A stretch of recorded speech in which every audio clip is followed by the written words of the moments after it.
राजा भर्तरी जो अपना राजपाट त्याग कर, अपना राजघराना छोड़कर संत बन गए, साधु बन गए, सन्यासी बन गए। राजा भर्तरी स्वयं एक ऋषि का रूप धारण कर लेते। एक बार देवादिदेव महादेव माता पार्वती के साथ भ्रमण पर निकले और भ्रमण पर निकलते निकलते भर्तरी को देखा तो पार्वती जी आश्चर्य में पड़ गई। कितना तप है इसमें, कितनी साधना है इसमें, कितना तन पर भस्म रमाया हुआ है, जटा जूट बांधा हुआ है और मस्तक पर चंदन लगाया हुआ है। कितनी कितनी तप मुद्रा है, कितनी साधना है, कितना तप है, कितना तप है।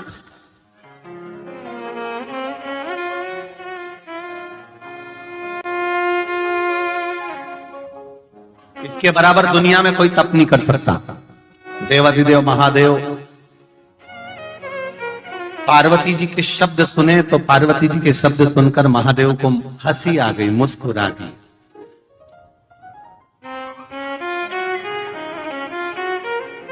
ये माताओं की थोड़ी सी आदत होती है, किसी के घर के भी पर्दे देखकर आकर्षित हो जाते हैं। इसलिए पति इनको दिवाली के साथ घुमाने नहीं ले जाता, क्योंकि इनकी आदत में ये जरा सा किसी के यहाँ का रंगोली देखी, कितनी बढ़िया है, कितनी बढ़िया है। ये किसी के यहाँ के पर्दे देखे, इन्होंने तुरंत देख लिया, कितना बढ़िया, कितना बढ़िया। शिव जी हंस दिए, भोलेनाथ जी को हंसी आ गई। पार्वती जी बोली तुम मेरी हंसी उड़ा रहे हो। शंकर भगवान बोले मैंने काय को हंसी उड़ाई, मैंने तो केवल इतना बोला है भोलेनाथ जी की राजा भर्तरी ने अपना राजपाट छोड़कर क्या संत की मुद्रा धारण करी और कितना भजन कर रहा है बेचारा, कितना भजन कर रहा है। आप प्रसन्न क्यों नहीं होते, आप कृपा क्यों नहीं करते, आप करुणा।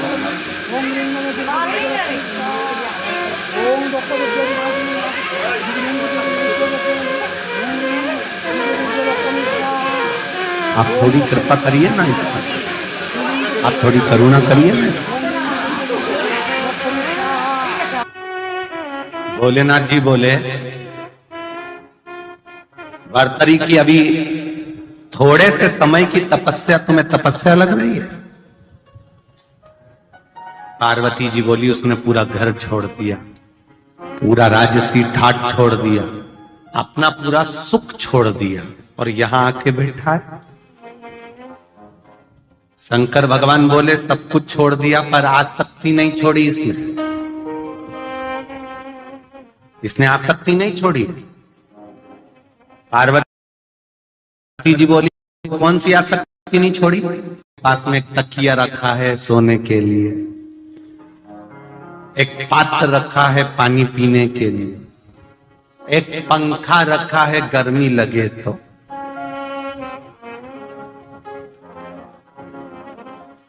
पार्वती जी ने कहा ये आसक्ति है। शिव जी बोले हाँ, जब इसने सब कुछ छोड़ दिया तो पंखे को काय को रख रखा।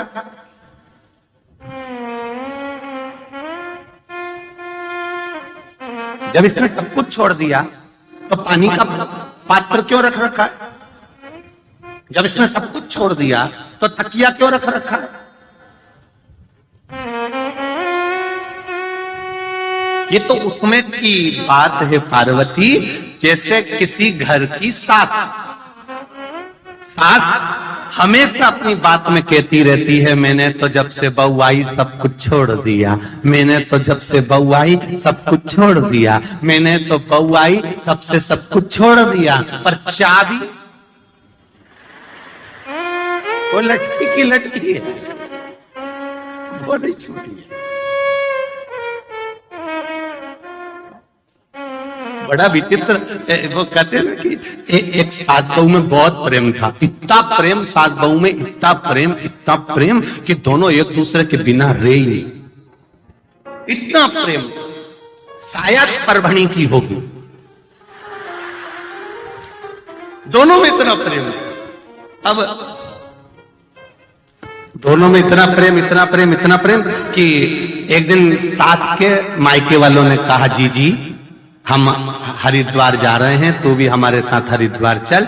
उसने कहा मैं अकेली नहीं जाऊंगी, जाऊंगी तो बहू को भी लेके जाऊंगी। इतने में भाई ने कहा देख अपन लोग बुजुर्ग हैं, बहू नई नई है, वो युवान कपल बाद में चले जाएंगे, अपन बुजुर्ग बुजुर्ग पहले चलते हैं। और सास को राजी कर लिया। सास बहू दोनों गले लगकर रोने लगी, मम्मी मैं तुम्हारे बिना कैसे रहूंगी अकेली। अरे बेटा मैं 3 दिन में वापिस आ जाऊंगी। सास चली गई, बहू घर में रह गई। ट्रेन में बैठ गई सास,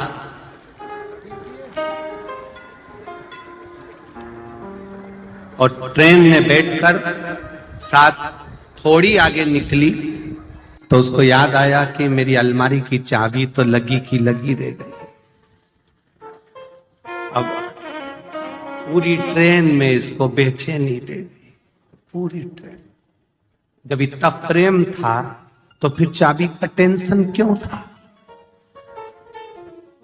चाबी का टेंशन क्यों? दूसरे दिन बहू मन में विचार करी, मेरी सास हरिद्वार पहुंच गई होगी, गंगा नहा रही होगी, मैं भी कितनी पापन कि मैं हरिद्वार नहीं जा सकी, गंगा नहीं नहा सकी। तब बहू ने एक भगोने में पानी लिया, बड़े बर्तन में पानी भरा, 2 ढक्कन उसमें गंगा जल डाल दी और डाल के उसी भगोने में बैठ गई। बैठ के पानी डालने लगी। अब सास गंगा नहा रही थी और गंगा में नहाते नहाते सास की हाथ की अंगूठी ढीली थी, वो डालते ही गंगा में ऐसा ऐसा कर रही थी तो वह हाथ की अंगूठी गंगा जी में चली गई।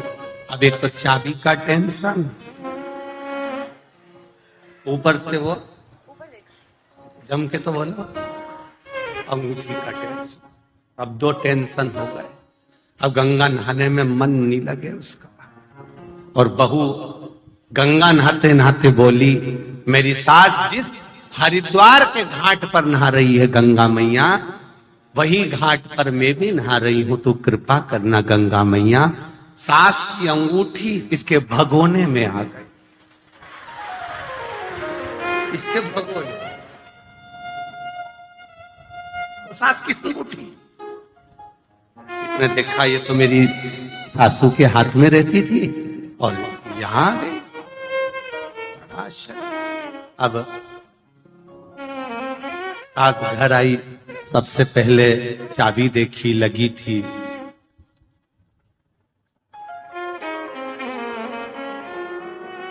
बहू के हाथ में अंगूठी देखी। सास ने पूछा, बेटा ये अंगूठी तो मेरे हाथ की है, तेरे पास कैसे आ गई?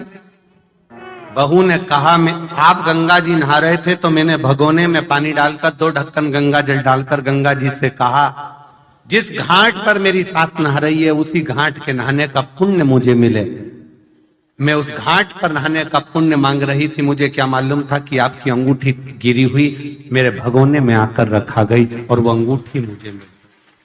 सास ने बहू को गले से लगा लिया कि हरिद्वार नहाने का फल जो मुझे मिला उससे दुगना फल तुझे केवल गंगा जी का स्मरण करने से प्राप्त होगा।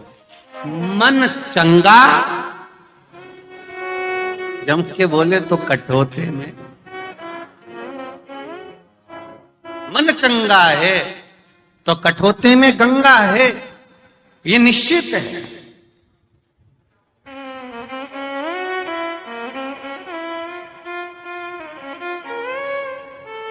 थोड़े में बहुत मिल गया। 7 दिन की कथा की जगह 5 दिन की कथा मिली आदरणीय सांसद जी को, पर वो कठोते में गंगा है। अब जो नहा लिया वो नहा लिया, जो आनंद पा लिया वो पा लिया, जो गया वो गया, रह गए।